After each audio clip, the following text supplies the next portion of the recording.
Welcome. I'm very excited today to talk about effective speaking in spontaneous situations. I thank you all for joining us, even though the title of my talk is grammatically incorrect. I thought that might scare a few of you away. But I learned teaching here at the business school, catching people's attention is hard, so something as simple as that I thought might draw a few of you here. So this is going to be a highly interactive and participative workshop today. If you don't feel comfortable participating, that's completely fine, but do know I'm going to ask you to talk to people next to you. There'll be opportunities to stand up and practice some things, because I believe the way we become effective communicators is by actually communicating. So let's get started right away. I'd like to ask you all to read this sentence, and as you read this sentence, what's most important to me is that you count the number of F's that you find in this sentence. Please count the number of F's. Keep it quiet to yourself.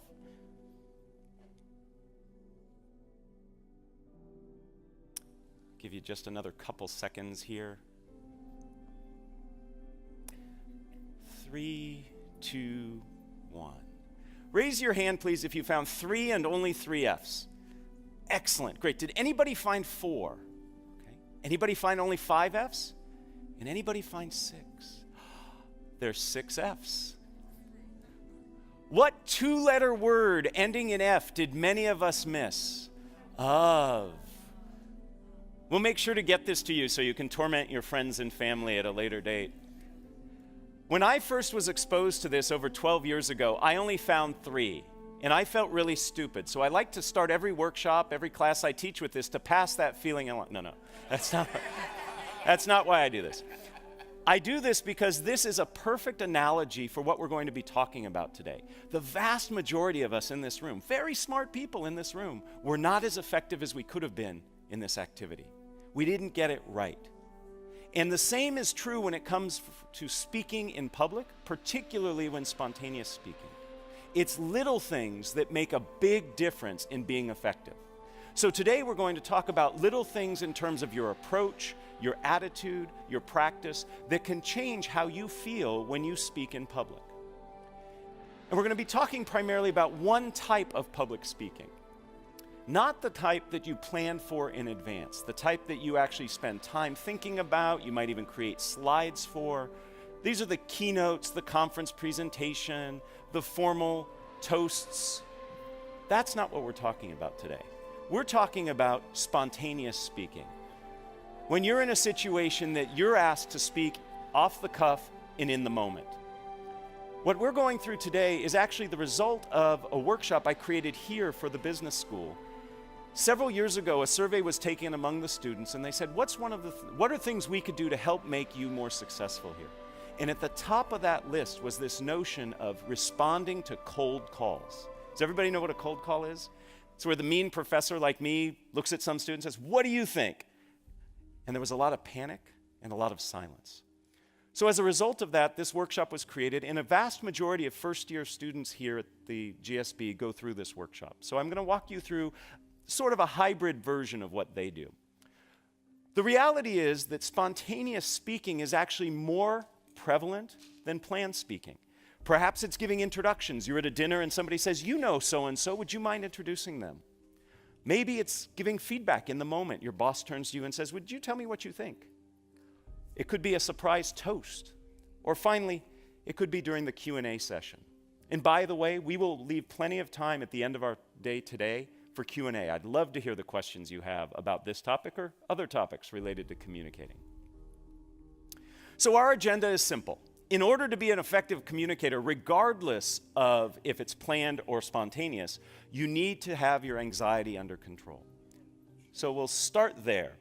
Second, what we're going to talk about is some ground rules for the interactivity we'll have today, and then finally we're going to get into the heart of what we will be covering. And again, as I said, lots of activity, and I invite you to participate.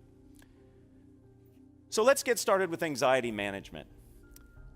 85% of people tell us that they're nervous when speaking in public, and I think the other 15% are lying. Okay? We could create a situation where we could make them nervous too. In fact, just this past week, a study from Chapman University asked Americans, what are the things you fear most? And among being caught in a surprise terrorist attack, having your identity stolen, was public speaking. Among the top 5 was speaking in front of others. This is a ubiquitous fear and one that I believe we can learn to manage. And I use that word manage very carefully because I don't think we ever want to overcome it. Anxiety actually helps us. It gives us energy, helps us focus, tells us what we're doing is important, but we want to learn to manage it. So I'd like to introduce you to a few techniques that can work, and all of these techniques are based on academic research. But before we get there, I'd love to ask you, what does it feel like when you're sitting in the audience watching a nervous speaker present? How do you feel? Just shout out a few things. How do you feel? Uncomfortable. I heard many of you going, yes, uncomfortable. It feels very awkward, doesn't it? So what do we do? Now, a couple of you probably like watching somebody suffer, okay? But most of us don't. So what do? We sit there and we nod and we smile, or we disengage. And to the nervous speaker looking out at his or her audience, seeing a bunch of people nodding or disengaged, that does not help, okay? So we need to learn to manage our anxiety, because fundamentally, your job as a communicator, regardless of if it's planned or spontaneous, is to make your audience comfortable. Because if they're comfortable, they can receive your message. And when I say comfortable, I am not referring to the fact that your message has to be sugar-coated and nice for them to hear. It can be a harsh message, but they have to be in a place where they can receive it. So it's incumbent on you as a communicator to help your audience feel comfortable. And we do that by managing our anxiety. So let me introduce you to a few techniques that I think you can use right away to help you feel more comfortable. The first has to do with when you begin to feel those anxiety symptoms. For most people, this happens in the initial minutes prior to speaking. In this situation, what happens is many of us begin to feel whatever it is that happens to you. Maybe your stomach gets a little gurgly, maybe your legs begin to shake, maybe you begin to perspire. And then we start to say to ourselves, oh my goodness, I'm nervous. Uh-oh, they're going to tell I'm nervous. This is not going to go well. And we start spiraling out of control. So research on mindful attention tells us that when we begin to feel those anxiety symptoms, we simply greet our anxiety and say, hey, this is me feeling nervous. I'm about to do something of consequence. And simply by greeting your anxiety and acknowledging it, that it's normal and natural. Heck, 85% of people tell us they have it. You actually can stem the tide of that anxiety spiraling out of control. It's not necessarily going to reduce the anxiety, but it will stop it from spinning up. So the next time you begin to feel those anxiety signs, take a deep breath and say, this is me feeling anxious. I notice a few of you taking some notes. There's a handout that will come at the end that has everything that I'm supposed to say, okay? Can't guarantee I'm going to say it, but you'll have it there. In addition to this approach, a technique that works very well, and this is a technique that I helped do some research on way back when I was in graduate school, has to do with reframing how you see the speaking situation. Most of us, when we are up presenting, planned or spontaneous, we feel that we have to do it right, and we feel like we are performing. How many of you have ever acted, done singing or dancing? I'm not going to ask for performances now. Okay, many of you have. We should note that we could do next year maybe a talent show of alums. It looks like we got the talent there. That's great. So when you perform, you know that there's a right way and a wrong way to do it. If you don't hit the right note or your right line at the right time, at the right place, you've made a mistake. It messes up the audience. It messes up the people on stage. But when you present, there is no right way. There's certainly better and worse ways, but there is no one right way. So we need to look at presenting as something other than performance. And what I'd like to suggest is what we need to see this as is a conversation. Right now, I'm having a conversation with 100+ people rather than saying I'm performing for you. But it's not enough just to say this is a conversation. I want to give you some concrete things you can do. First, start with questions. Questions, by their very nature, are dialogic. They're two-way. What was one of the very first things I did here for you? I had you count the number of F's and raise your hands. I asked you a question. That gets your audience involved. It makes it feel to me as the presenter as if we are in conversation. So use questions. They can be rhetorical. They can be polling. Perhaps I actually want to hear information from you. In fact, I use questions when I create an outline for my presentations. Rather than writing bullet points, I list questions that I'm going to answer. And that puts me in that conversational mode. If you were to look at my notes for today's talk, you'll see it's just a series of questions. Right now I'm answering the question, how do we manage our anxiety? Beyond questions, another very useful technique for making us conversational is to use conversational language. Many nervous speakers distance themselves physically. If you've ever seen a nervous speaker present, he or she will say something like this: "Welcome, I am really excited to be here with you." They pull as far away from you as possible because you threaten us, speakers. You make us nervous, so we want to get away from you. We do the same thing linguistically. We use language that distances ourselves. It's not unusual to hear a nervous speaker say something like, "One must consider the ramifications," or "Today we're going to cover step 1, step 2, step 3. That's very distancing language. To be more conversational, use conversational language. Instead of "one must consider," say, "This is important to you. We all need to be concerned with." Do you hear that inclusive conversational language? Has to do with the pronouns. Instead of step 1, step 2, step 3. First, what we need to do is this. The second thing you should consider is here. Use conversational language. So being conversational can also help you manage your anxiety. The third technique I'd like to share is research that I actually started when I was an undergraduate here. I was very fortunate to study with Phil Zimbardo of the Stanford Prison Experiment fame. Many people don't know that Zim actually was instrumental in starting one of the very first shyness institutes in the world, and especially in the country. And I did some research with him that looked at how your orientation to time influences how you react. And what we learned is if you can bring yourself into the present moment, rather than being worried about the future consequences, you can actually be less nervous. Most of us, when we present, are worried about the future consequences. My students are worried they're not going to get the right grade. Some of you are worried you might not get the funding, you might not get the support, you might not get the laughs that you want. All of those are future states. So if we can bring ourselves into the present moment, we're not going to be as concerned about those future states, and therefore we'll be less nervous. There are lots of ways to become present-oriented. I know a professional speaker. He's paid $10,000 an hour to speak. It's a good gig. He gets very nervous. He's up in front of crowds of thousands. Behind the stage, what he does is 100 push-ups right before he comes out. You can't be that physically active and not be in the present moment. Now, I'm not recommending all of us go to that level of exertion because he starts out of breath and sweaty, right? But a walk around the building before you speak, that can do it. There are other ways. If you've ever watched athletes perform and get ready to do their event, they listen to music. They focus on a song or a playlist that helps get them in the moment. You can do things as simple as counting backwards from 100 by tough numbers like 17. I'm going to pause because I know people in the room are trying. Yeah. Gets hard after that third or fourth one, I know. My favorite way to get present-oriented is to say tongue twisters. Saying a tongue twister forces you to be in the moment, otherwise you'll say it wrong. And it has the added benefit of warming up your voice. Most nervous speakers don't warm up their voice. They retreat inside themselves and start saying all these bad things to themselves. So saying a tongue twister can help you be both present-oriented and warm up your voice. Remember I said today we're going to have a lot of participation?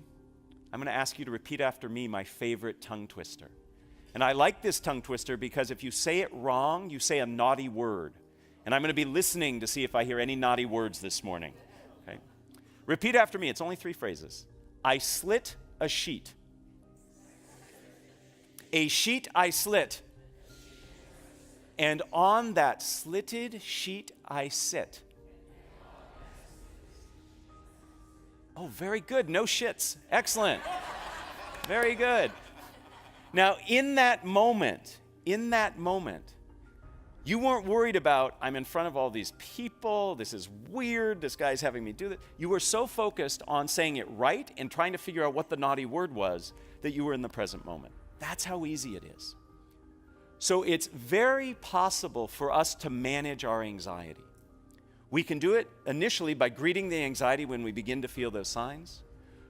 We can do it when we reframe the situation as a conversation, and we do it when we become present-oriented.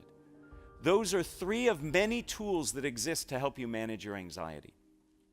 If you have questions about other ways, I'm happy to chat with you.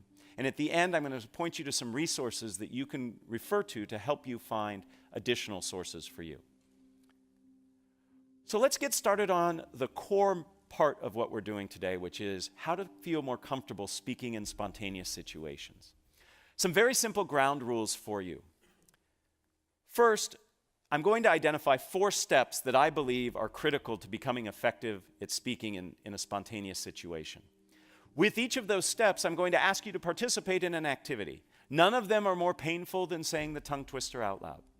They may require you to stand up, they might require you to talk to the person next to you, but none of them are painful. And then finally, I'm going to conclude with a phrase or saying that comes from the wonderful world of improvisation. Through the continuing studies program here at Stanford, for the past 5 years, I have co-taught a class with Adam Tobin. He is a lecturer in the creative arts department. He teaches film and new media, and he's an expert at improv. And we've partnered together to help people learn how to speak more spontaneously. We call it improvisationally speaking. And Adam has taught me wonderful phrases and ideas from improv that I want to impart to you that really stick. That's why I'm sharing them with you, to help you remember these techniques. And again, at the end of all this, you'll get a handout that has this listed. So let's get started. The very first thing that gets in people's way when it comes to spontaneous speaking is themselves. We get in our own way. We want to be perfect. We want to give the right answer. We want our toasts to be incredibly memorable. These things are burdened by our effort, by our trying. The best thing we can do, the first step in our process, is to get ourselves out of the way. Easier said than done. Most of us in this room are in this room because we are type A personalities. We work hard, we think fast, we make sure that we get things right. But that can actually serve as a disservice as we try to speak in the moment. I'd like to demonstrate a little of this for you, and I need your help to do that. So we're going to do our first activity. We are going to do an activity that's called Shout the Wrong Name. In a moment, if you are able and willing, I'm going to ask you to stand. And I am going to ask you for about 30 seconds to look all around you in this environment, and you are going to point at different things. And I know it's rude to point, but for this exercise, please point. I want you to point to things, and you are going to call the things you are pointing to out loud anything but what they really are. So I might point to this and say refrigerator. I might point to this and say cat. I am pointing to anything in your environment around you. It can be the person sitting next to you, standing next to you. You will just shout, and shouting is important, the wrong name. So in a moment, I'm going to ask you to stand and do that. Please raise your hand if you already have the first 5 or 6 things you're going to call out. Yeah, that's what I'm talking about. We stockpile. You all are excellent game players. I told you the game. Shout the wrong name. And you have already begun figuring out how you're going to master the game. That's your brain trying to help you get it right. I'd like to suggest the only way you can get this activity wrong is by doing what you've just done. Okay? There is no way to get this wrong. Okay? Even if I call this a chair, no penalty will be bestowed upon you. Okay?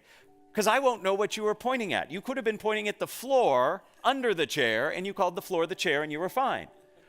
The point is, we are planning and working to get it right, and there is no way to get it right. Just doing it gets it right. Okay, so let's try this now. We're going to play this game twice. Again, it's for 30 seconds. If you are willing and able, will you please stand up? You can do this seated, by the way, but if you're willing and able, let's stand up.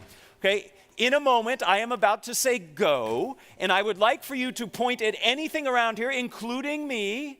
It's okay to point at me. I hope it's not a bad thing you say when you point at me, but point at different things and loudly and proudly call them different than what they are. Ready? Begin. Porcupine, California, salt shaker, car, library, tennis racket, purple, orange, putrid, hello, Time. Time. You can stay standing because in a mere moments we're going to do it again. So if you're comfortable standing, we're about to do it again. First, thank you. That was wonderful. I heard great words being called out. It was fun. And some of you in the back were doing it in sync, so it looked like you were doing some 70s disco dance. It was awesome. Okay? This was great. Now, let me ask you just a few questions. Did you notice anything about the words that you were saying? Did we find patterns, perhaps? Maybe some of you were going through fruits and vegetables. A few of you were going through things that started with the letter A, right? That's your brain saying, okay, you told me not to stockpile, so I'm going to try to be a little more devious, and I'm going to give you patterns, okay? Same problem. When we teach that class I told you about, that improvisationally speaking class, we like to say, your brain is there to help you. These things it's doing have helped you be successful, but like a windshield wiper, we just want to wipe those suggestions away and see what happens. Okay? So we're going to do this activity again. This time, try the best you can to thank your brain if it provides you with patterns or stockpiles, and just say, thank you, brain, and disregard them. Okay? So let's see what happens when we're not stockpiling and we're not playing off patterns. We'll do this for only 15 seconds. See how this feels. Baby steps. Ready? Begin. Kodak. Bicycle chain. Skateboard. Bananas. Purple. Putrid.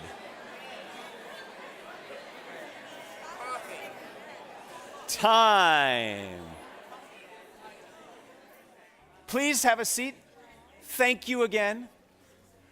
Did you notice a difference between the second time and the first time? Yes. Was it a little easier that second time? No. That's okay. We're just starting. These skills are not like a light switch. It's not like you learn these skills and then all of a sudden you can execute on them. This is a wonderful game. This is a wonderful game to train your brain to get out of its own way. You can play this game anywhere, anytime. I like to play this game when I'm sitting in traffic. It makes me feel better. I shout things out. They're not the naughty things that I want to be shouting out, but I shout out things and it helps.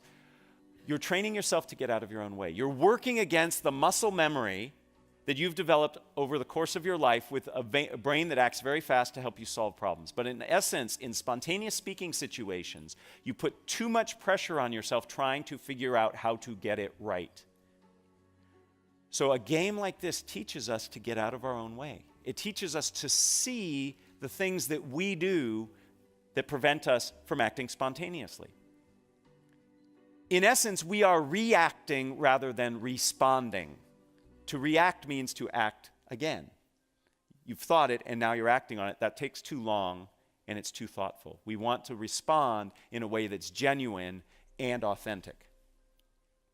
So the maxim I would like for you to take from this, and again, these maxims come from improvisation, is one of my favorite: dare to be dull.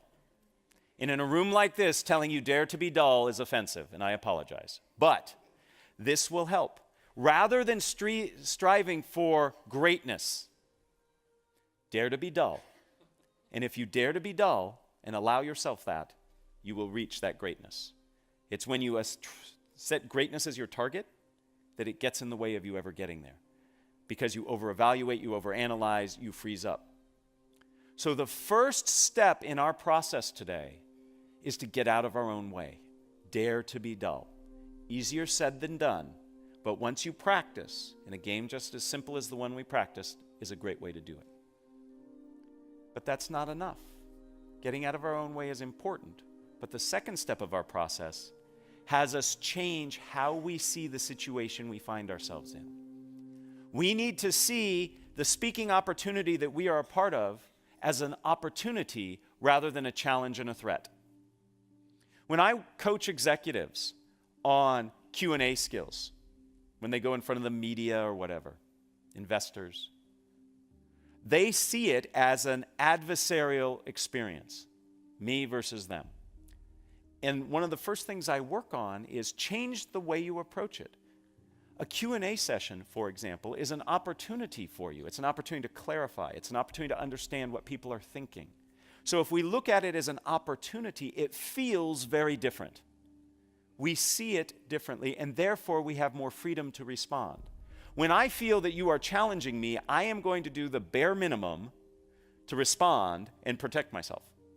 If I see this as an opportunity where I have a chance to explain and expand, I'm going to interact differently with you.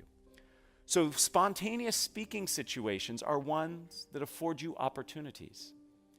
So when you're at a corporate dinner and your boss turns to you and says, "Oh, you know him better than the rest. Would you mind introducing him?" You say, "Great, thank you for the opportunity," rather than, right? I better get this right. So see things as an opportunity. I have a game to play to help us with this. This is a fun one. The holidays are approaching. We all in this room are going to give and receive gifts. Here's how this game will work. It works best if you have a partner. So I'm hoping you can work with somebody sitting next to you. If there's nobody sitting next to you, you turn around, introduce yourself, great way to connect. If not, you can play this game by yourself. It's just a little harder and you can't do the second part of the game. So after I explain the game, this gives you a chance to get to know somebody. Here's how it works. If you have a partner, you and your partner are going to exchange imaginary gifts. Okay? Pretend you have a gift. It can be a big gift, it can be a small gift. And you will give your gift to your partner. Your partner will take the gift and open it up and will tell you what you gave them. Because you just gave them a gift. So you are going to open up the box and you're going to look inside and you are going to say the first thing that comes to your mind in the moment, not the thing you have all just thought of. Or the thing after that. Remember what we talked about before? That still plays. That's still in play. Okay, you're stockpiling. Look in there. My favorite that I said, somebody gave me a gift during playing this game. I looked inside and I saw a frog leg. I don't know why I saw a frog leg, but that's what I said. That's the first part of the activity. Now, the opportunity is twofold in this game. The opportunity is for you, the gift receiver, to name a gift. That's kind of fun. That's an opportunity. It's not a threat.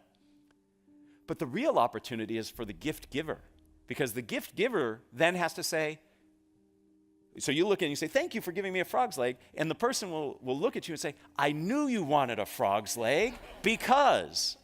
So whatever you find, the person who has received it is going to say, "Absolutely, I'm so glad you're happy. I got it for you because." So you have to respond to whatever they say, right? What a great opportunity. Now, some of you are sitting there going, "Oh, that's hard. I don't want to do it. I'm going to make a fool out of myself." Others of you are, if you're following this advice, are saying, "What a great opportunity," right? So the game again is played like this. You and your partner will each will exchange a gift. One will start, then the other will follow. The first person will give a gift to the second person. Second person opens the box, however big the box is. And if the box is big and you find a penny in it, perfect, doesn't matter. If the box is heavy and you find a feather in it, fine. There's no way to get it wrong, okay? Whatever's in the box is in the box. You can return it and get what you wanted later, okay? The person, then, you will name it. You will say, "Thank you for the," whatever you saw in the box. The person who gave it to you will say, "I'm so glad you're excited. I got it for you because." And you will give a reason that you got them whatever they decided you gave them. Make sense? All right. So very quickly, just in 5 seconds, find a partner if you're willing to do this with a partner. Everybody have a partner? Okay.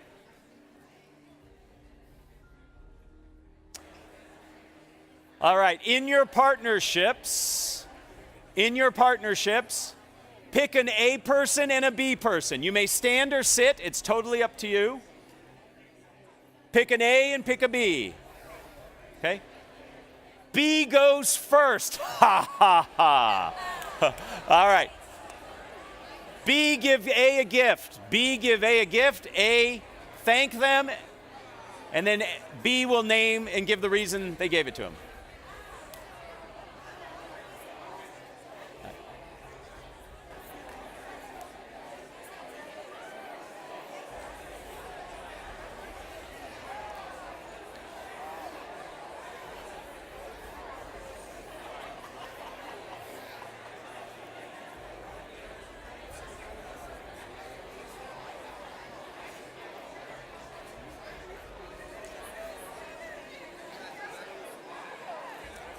If you have not switched, switch please. If you have not switched, switch please.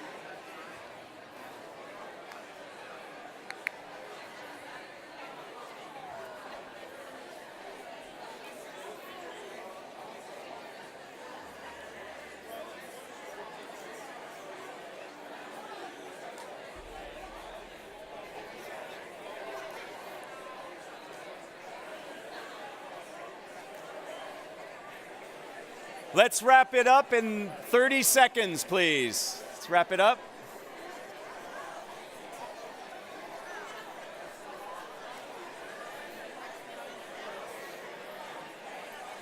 All right, if we can all have our seats.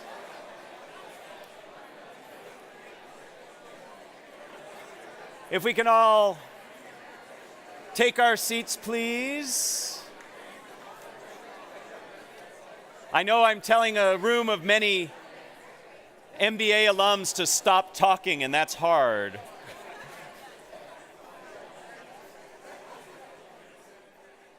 All right, ladies and gentlemen, did you get what you wanted? Pretty neat, huh? You always get what you want. Now, for some of you, this was really hard because you were really taking the challenge and not seeing what was in the box until you looked in there. Okay? Was anybody surprised by what you found in the box? What did you find, sir? What was in the box? What? Wow. Nice. Nice. If you've got a Ferrari, you need a transmission. I like it. Who else found something that was surprising? What did you find? A live unicorn. That's a great gift, right? How was it as the gift giver? Were you surprised at what your partner found in the box? Isn't it interesting that when we give an imaginary gift, knowing that the person's going to name it, we already have in mind what they're going to find? And when they say live unicorn, we go, well, that's interesting, right?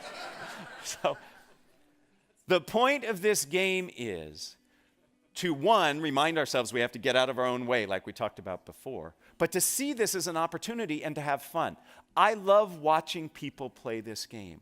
The number of smiles that I saw amongst you, and I have to admit, when I first started, some of you looked a little dour, a little doubting, okay? But in that last game, you were all smiling and looked like you were having fun. So when you reframe the spontaneous speaking opportunity as an opportunity, as something that you can co-create and share, all of a sudden, you are less nervous, less defensive, and you can accomplish something pretty darn good.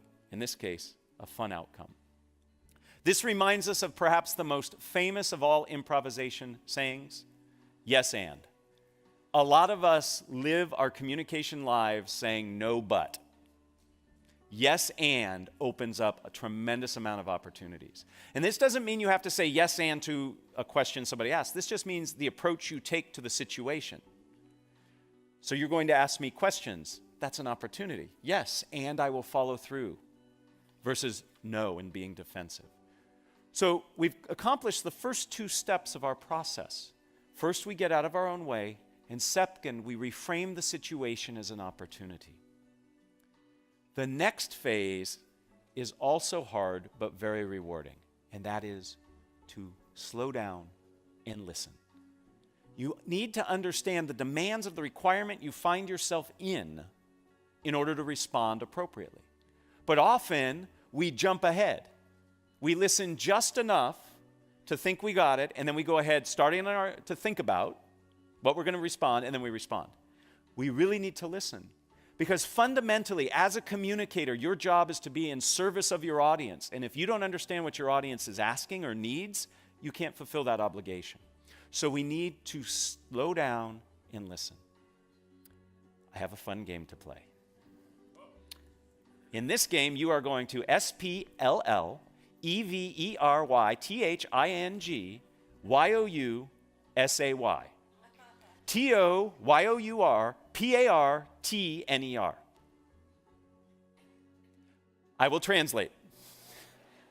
You're going to get with the same partner you just worked with, and you are going to have a very brief conversation about something fun that you plan to do today, I know this is the most fun you're going to have all day, but the next fun thing you're going to do today, you are going to tell your partner what you are going to do that will be fun today, but you are going to do so by spellingit. Okay? So you're going to spell it. It's okay if you are not a good speller. Okay? You'll see the benefit of doing this. So, with the partner you just worked with, person A is going to go first this time. You are simply going to tell your partner, actually you're going to spell to your partner what it is of fun, something of fun, that you're going to do today. Okay? Do what you were really going to do for fun and not do things like FEEDTHECAT, right? Just because you don't want to spell, right? So you can use big words. All right, 30 seconds each. Spell to your partner something fun that you're going to do today.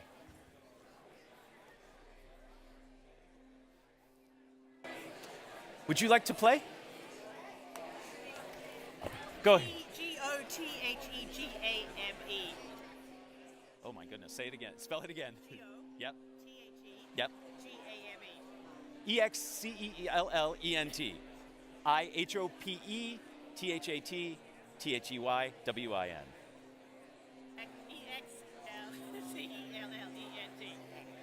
Thank you. That was very good. Thank you.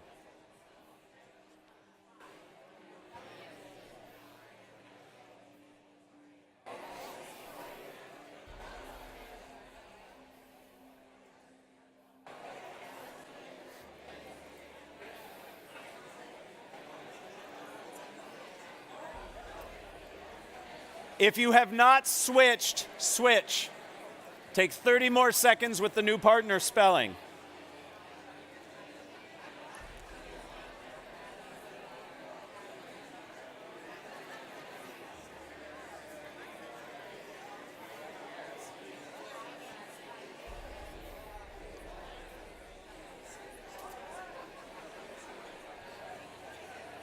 GREAT exclamation point. THANKYOU PLEASE TAKEYOURSEAT.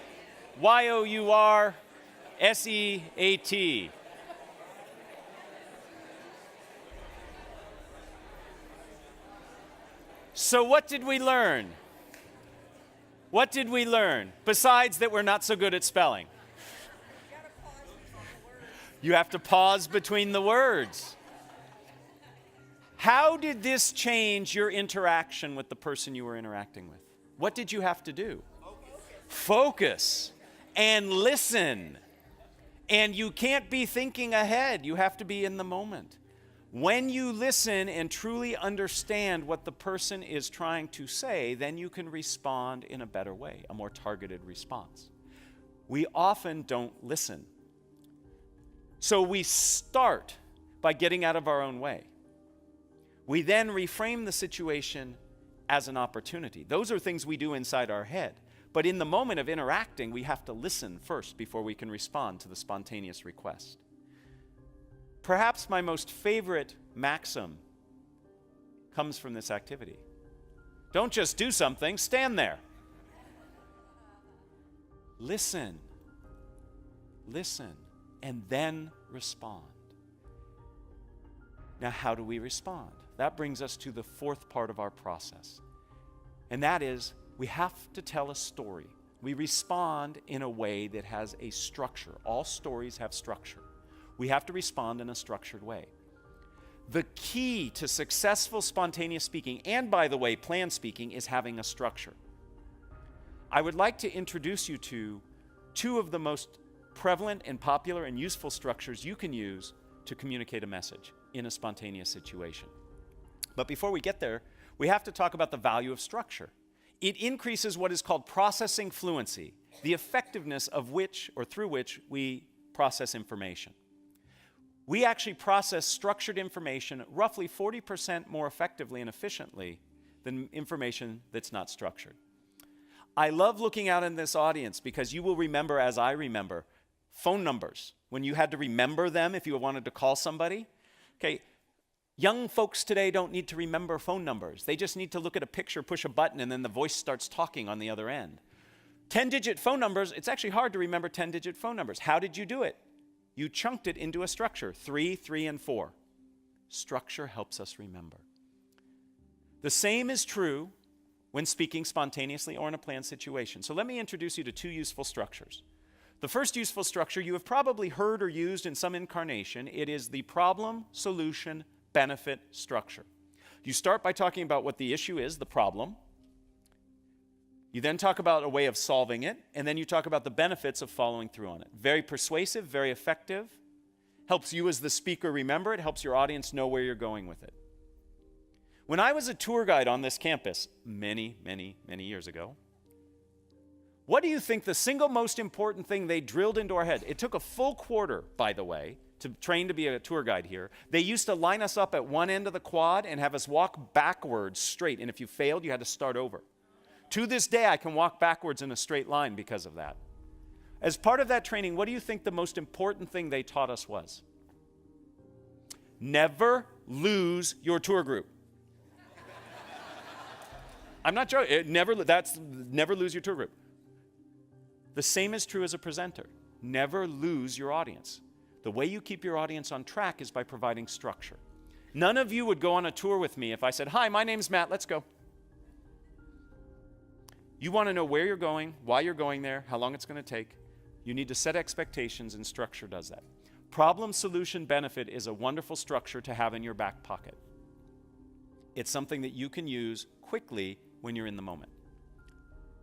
It can be reframed so it's not always a problem you're talking about. Maybe it's an opportunity. Maybe there's a market opportunity you want to go out and capture. It's not a problem that we're not doing it, but maybe we'd be better off if we did. So it becomes opportunity, solution, which are the steps to achieve it, and then the benefit. Another structure, which works equally well, is the what, so what, now what structure. You start by talking about what it is. Then you talk about why it's important, and then what the next steps are. This is a wonderful formula for answering questions, for introducing people. So if I'm in the moment somebody asks me to introduce somebody, I change the what to who. I say who they are, why they're important, and what we're going to do next. Maybe listen to them, maybe drink our wine, whatever, right? What, so what, now what? The reality is this: when you are in a spontaneous speaking situation, you have to do 2 things simultaneously. You have to figure out what to say and how to say it. These structures help you by telling you how to say it. If you can become comfortable with these structures, you can be in a situation where you can respond very ably to spontaneous speaking situations. We're going to practice, because that's what we do. Here's the situation. Is everybody familiar with this child's toy? It's a Slinky. Okay? You are going to sell this Slinky to your partner using either problem, solution, benefit, or opportunity, solution, benefit. What does the Slinky provide you? Or you could use what, so what, now what? What is it? Why is it important? And the next steps might be to buy it. Okay? So by using that structure, see how already it helps you? It helps you focus. Get with your partner. And we're only going to have one partner sell to the other partner. Okay? So get with your partner. One of you will volunteer to sell to the other. Okay? Sell a Slinky using problem, solution, benefit, or what, so what, now what. Please begin.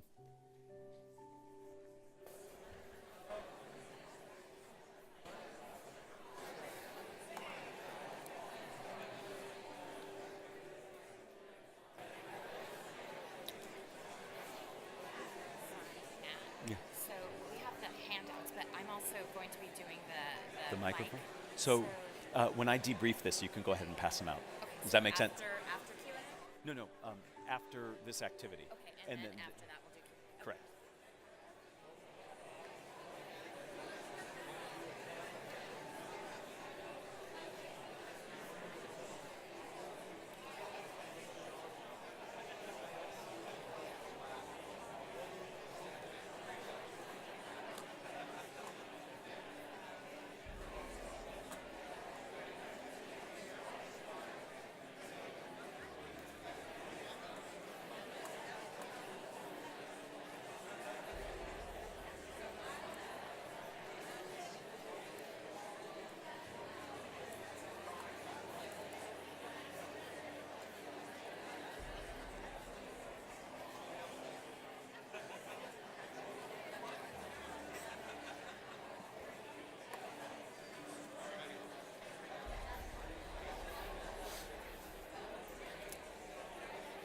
30 more seconds, please.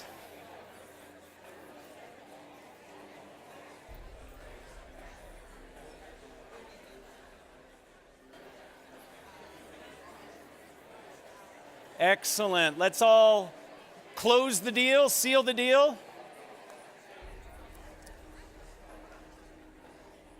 I have never seen more people in one place doing this at the same time. I love it. I teach people to gesture and gesture big. It's great. I love it. So if you were the recipient of the sales pitch, thumbs up. Did they do a good job? Did they use the structure? Awesome. I'm recruiting you all for my next business as my salespeople. Please try to ignore this, but as we're speaking, the handout I told you about is coming around. On the back of that handout, you are going to see a list of structures, the two we talked about and several others, that can help you in spontaneous speaking situations. These structures help because they help you understand how you're going to say what you say. Structure sets you free, and I know that's kind of ironic, but it's true. If you have that structure, then you're free to think about what it is you're going to say. It reduces the cognitive load of figuring out what you're saying and how you're going to say it. All of this is on that handout. Okay? So what does this all mean? It means that we have within our ability the tools and the approaches to help us in spontaneous speaking situations. The very first thing we have to do is manage our anxiety, because you can't be an effective speaker if you don't have your anxiety under control. And we talked about how you can do that by greeting your anxiety, reframing as a conversation, and being in the present moment. Once you do that, you need to practice a series of 4 steps that will help you speak spontaneously. First, you get out of your own way. I would love it if all of you, on your way from here to the football game, point at things and call them the wrong name. It'll be fun. If most of us do it, then it won't be weird. If only 1 and 2 of us do it, it'll be weird. Right? Second, give gifts. By that I mean see your interactions as ones of opportunity, not challenges. Third, take the time to listen. Listen. And then finally, use structures. And you have to practice these structures. I practice these structures on my kids. I have 2 kids. When they ask me questions, I usually answer them in what, so what, now what.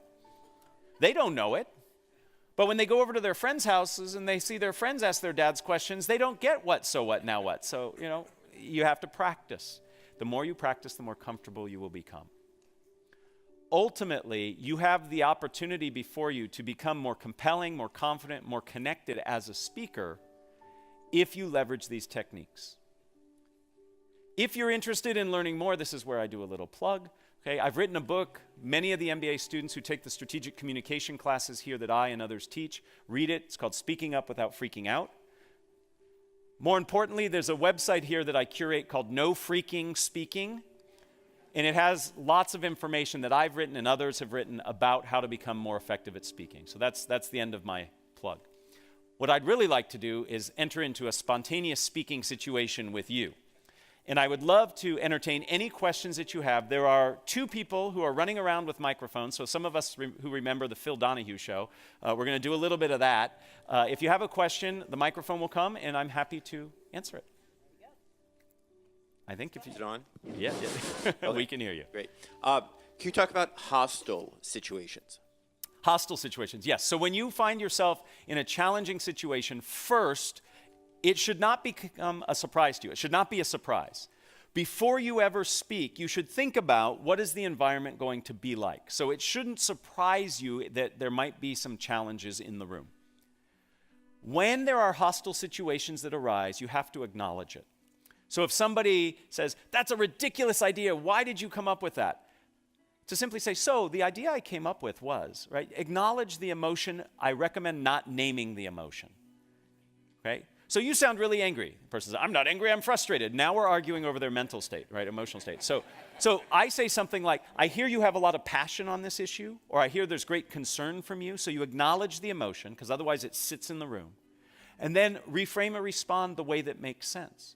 So if somebody raises their hand and says, "Your product is ridiculously priced. Why do you charge so much?" I might say, "I hear great concern. And what you're really asking about is the value of our product. And I would give my value proposition, and then I would come back and say, and because of the value we provide, we believe it's priced fairly. So you answer the question about price, but you reframe it in a way that you feel more comfortable answering it. So the way to do this is to practice all the skills we just talked about. The only skill that I'm adding to this is the awareness in advance that you might be in that situation. First, I have to truly listen to what I'm hearing, right? It's very easy for me when I hear a challenging question to get all defensive and not hear what the person's asking. I see it as an opportunity to reframe and explain. Okay, so again, you have to practice, but that's how I think you address it. Are there other questions? I see a question back here. Yes, please.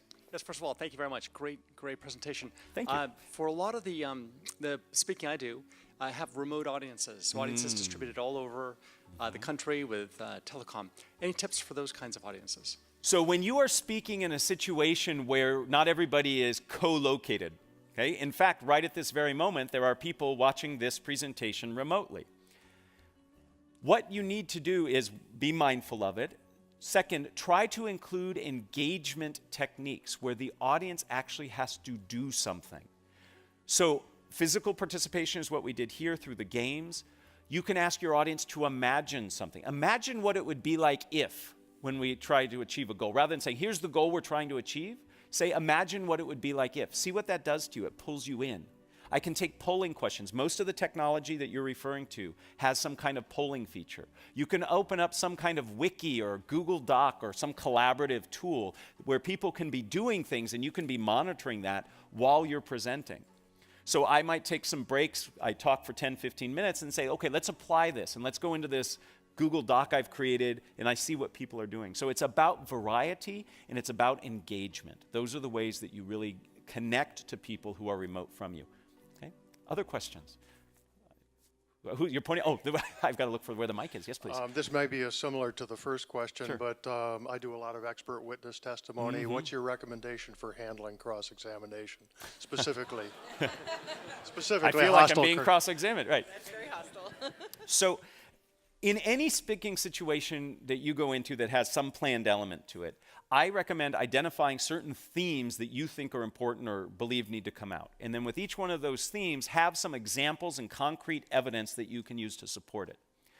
You don't go in with memorized terms or ways of saying it. You just have ideas and themes, and then you put them together as necessary. So when I'm in a situation where people are interrogating me, I have certain themes that I want to get across and make sure that I can do that in a way that fits the needs in the moment. If it's hostile, again, the single best tool you have to buy yourself time and to help you answer a question efficiently is paraphrasing. The paraphrase is like the Swiss Army knife of communication. If you remember the show MacGyver, it's your MacGyver tool, right? So when a question comes in, the way you paraphrase it allows you the opportunity to reframe it, to think about your answer, and to pause and make sure you got it right. So when you're under those situations, if you have the opportunity to paraphrase, say, so what you're really asking about is X, Y, and Z, that gives you the opportunity to employ one of these techniques. Now, I've never been an expert witness because I'm not an expert on anything, but those tools, I believe, could be helpful. The microphone is back there. Thank you. Thank Yes. you so much. This has been so helpful and enjoyable this good. morning. Thank you. Would you please show the last screen so we can get down the name of the book that you've written and the information? Absolutely. Thank you. I think they actually, you might even have an opportunity to, and it's on the sheet too. Everything I said is on the back of that sheet, but I'm happy to have this behind me while I talk. Other questions? Yes, please. Yes, I work with groups that that represent many different cultural backgrounds. Yes. So are there any caveats, or is this a universal strategy? So in terms of, from your perspective as the speaker, I believe this applies. But whenever you communicate, part of the listening aspect is also thinking about is who is my audience and what are their expectations? So what are the cultural expectations of the audience that I'm presenting to? So there might be certain norms and rules that are expected. So when I travel and do talks, I have to take into account where I'm doing the presentation. So I help present in the Ignite program. And if you have not heard about the Ignite program here at the GSB, it's fantastic. And I just did a presentation standing in one of these awesome classrooms that have all these cameras, and I just taught 35 people in Santiago, Chile. Okay? And I needed to understand the cultural expectations of that area and what they expect and what they're willing to do when I ask them to participate. So it's a part of that listening step where you reflect on what are the expectations of the audience. I think we have time for 2 more questions, and then I'm going to hang around afterwards if anybody has individual questions, but some of these folks really want me to keep on schedule. Yes, please. I wanted to ask a question. One of the things that you've done effectively in your talking, and I've seen other effective speakers do, is interject humor in their talk. What are the risks and rewards of trying to do that? Well, first, thank you, and I appreciate all of you laughing. That's the sum total of all my jokes. You've heard them. I am not funny beyond those jokes. So humor is wonderfully connecting. It's wonderfully connecting. It's a great tool for connection. It is very, very risky. Cultural reasons get in the way. Sometimes what you think is funny isn't funny to other people. What research tells us is that if you're going to try to be funny, self-deprecating humor is your best bet, okay? Because it is the least risky. There is nothing worse than putting out a joke and having no response. It actually sets you back farther than if you would have gotten, where you would have gotten if the joke would have hit. So, basic fundamentals you need to think about with humor. 1, is it funny? How do I know? I ask other people first. 2nd, what happens if it doesn't work? Have a backup plan, right? And then 3rd, if you're worried about the answers to those first 2, don't do it, right? One last question, please. The microphone is right here. And then, like I said, I will hang around afterwards. Yes, please. I am sort of on the opposite side of this since I am a journalist and I frequently have to ask spontaneous questions of people who have been through media training. Yes. So any tips for chinks in the armor, way to ask a question without being antagonistic but get a facsimile of a straight answer? Well, so let me give you 2 answers. One is I have young boys, and the power of the why is great. Just ask why a couple times, and you can get through that first 2 layers of training. You know, why do you say that? How do you feel about that? The second bit is what I have found successful in getting people to, I do this to get people to answer in a more authentic way. What I'll do is I'll ask them to give advice. So what advice would you give somebody who's challenged with this? Or what advice would you give to somebody in this situation? And by asking for the advice, it changes the relationship they have to me as the question asker, and I often get much more rich, detailed information. So the power of the why, and then put them in a position of providing guidance, and that can really work.